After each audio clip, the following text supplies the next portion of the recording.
Hello दोस्तों, आज हम लोग अम्लों के गुण के बारे में पढ़ेंगे। अम्लों के गुण प्रॉपर्टी ऑफ एसिड के बारे में जानेंगे। अम्ल का क्या गुण होता है। तो सबसे पहले अम्ल जो है स्वाद में खट्टा होता है और अम्ल को इंग्लिश में हम लोग एसिड बोलते हैं। एसिड जो शब्द है लैटिन भाषा के एसियर से उत्पन्न हुआ है, जिसका अर्थ होता है स्वाद में खट्टा, और ये जल में विलेय होते हैं। अम्ल नीले लिटमस को लाल कर देता है। अम्ल की प्रकृति संक्षारक होती है। आगे अम्ल की जो है क्रिया हम लोग कराएंगे सक्रिय धातुओं से।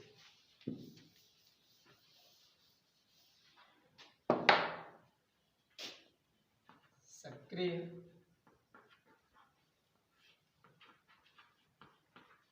धातुओं से क्रिया यदि हम लोग सक्रिय धातुओं से क्रिया कराते हैं तो हाइड्रोजन गैस मुक्त होती है। जैसे एग्जाम्पल के रूप में हम लेते हैं जिंक या सोडियम को। तो जिंक की क्रिया यदि हम लोग सल्फ्यूरिक अम्ल से कराते हैं H2SO4, जिसका सूत्र होता है, तो जिंक जो होता है इस हाइड्रोजन को रिप्लेस कर देता है, यहाँ से विस्थापित कर देता है और स्वयं इसके जगह पर आकर अटैच हो जाता है और जिंक सल्फेट का निर्माण कर देता है और इस तरह से हाइड्रोजन गैस प्राप्त होती है। दूसरा एग्जाम्पल हम लोग सक्रिय धातु सोडियम को भी ले सकते हैं। सोडियम की भी क्रिया हम लोग यदि सोडियम की क्रिया सल्फ्यूरिक अम्ल से H2SO4 से कराते हैं तो सोडियम सल्फेट प्राप्त होता है और हाइड्रोजन गैस निकलती है। तो 2 और सोडियम लेने के बाद से सोडियम सल्फेट Na2SO4 प्राप्त हुआ और हाइड्रोजन गैस मुक्त हुआ। इस तरह से जितने भी सक्रिय तत्व हैं वैद्युत रासायनिक श्रेणी में हाइड्रोजन से ऊपर हैं, वो टोटल हाइड्रोजन को क्या करते हैं, उनके विलयन से जो है विस्थापित कर देते हैं, जैसे कि आपका एग्जाम्पल में दिया गया है। दूसरा अम्ल के जो रासायनिक गुण हैं क्षारों के साथ क्रिया, एक्शन विथ बेस।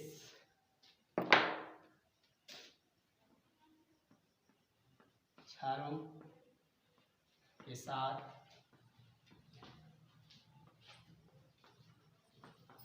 क्रिया, इंग्लिश में लिख सकते हैं रिएक्शन विथ बेस और action with base. Action with base यानी बेस के साथ किस तरह से जो है अम्ल की क्रिया होती है। देखते हैं, एक बेस लेते हैं हम लोग सोडियम हाइड्रोक्साइड।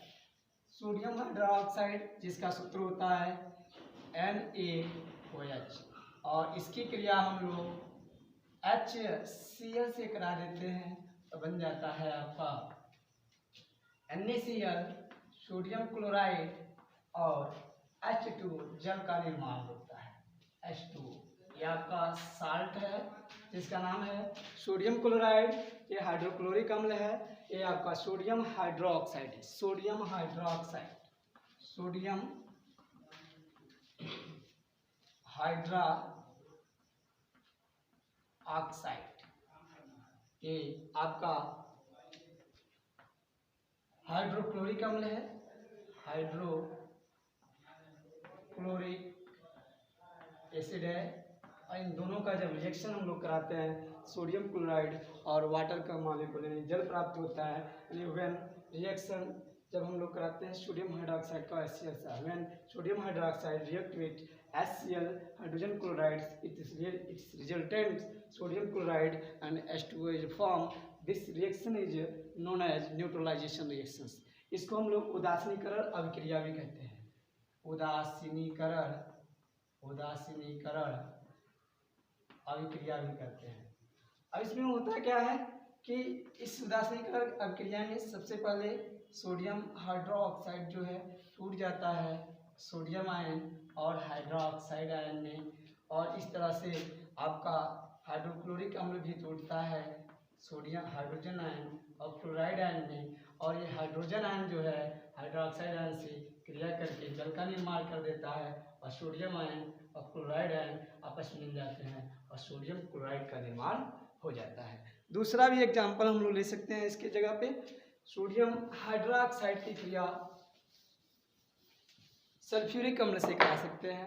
तो सोडियम हाइड्रोक्साइड NaOH की क्रिया सोडियम हाइड्रोक्साइड की क्रिया सल्फ्यूरिक अम्ल से कराते हैं तो साल्ट प्राप्त होता है और जल प्राप्त होता है। जैसे देखिए सोडियम हाइड्रोक्साइड कराते हैं तो यहाँ सोडियम जो है आयन जो है सल्फेट आयन से जुड़ जाता है, सोडियम सल्फेट बना लेता है और जल का निर्माण हो जाता है, 2H2 जल का निर्माण हो जाता है। ये आपका सोडियम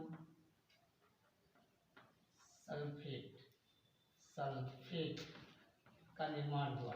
इस तरह से कभी भी क्षार अम्ल से क्रिया करता है तो लवण तथा जल का निर्माण होता है।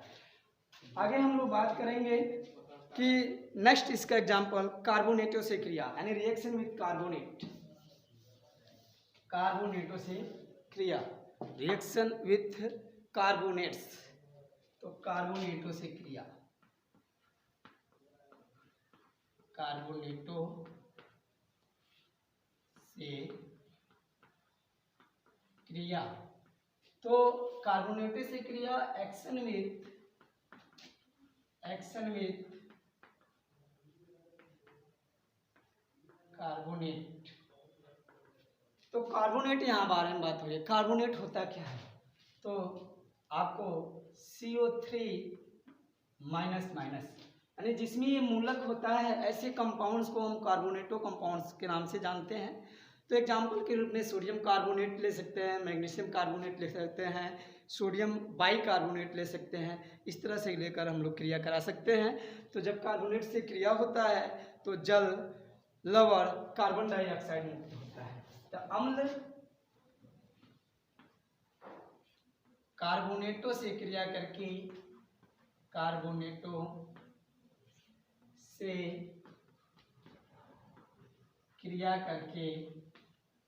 करके लवण, जल, कार्बन डाइऑक्साइड देता है।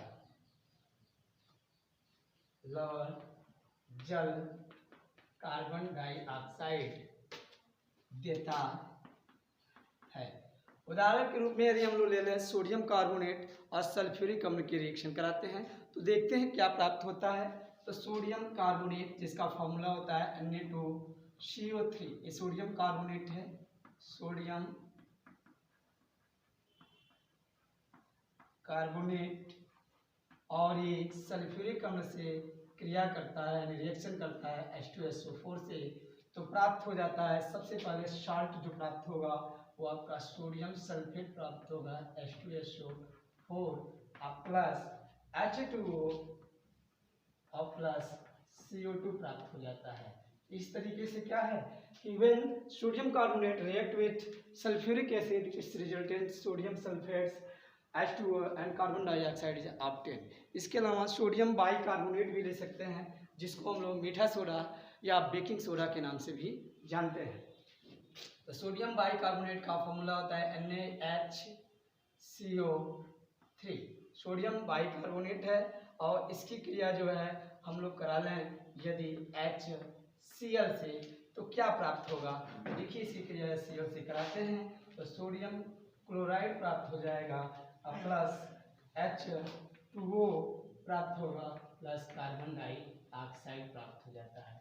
इस तरह से हम लोग अम्लों के गुण के बारे में अध्ययन कर लिए कि अम्ल स्वाद में खट्टा होता है, अम्ल जल में विलेय होता है, अम्ल नीले लिटमस को लाल में परिवर्तित कर देता है, अम्ल संक्षारक प्रकृति का होता है अर्थात किसी धात्विक सतह पर यदि ये गिरता है तो वहाँ पे उसका रस्ट होता है, उसका संक्षारण होने लगता है, उसकी धात्विक सतह नष्ट होने लगता है, नहीं केमिकल रिएक्शन वहाँ होना चालू हो जाता है। अम्ल जो है सक्रिय धातुओं से क्रिया करके हाइड्रोजन गैस मुक्त करता है। अम्ल जो है क्षारों के साथ क्रिया करके लवण तथा जल का निर्माण करता है। अम्ल कार्बोनेट से क्रिया करके लवण, जल तथा कार्बन डाइऑक्साइड गैसों का निर्माण करता है। धन्यवाद।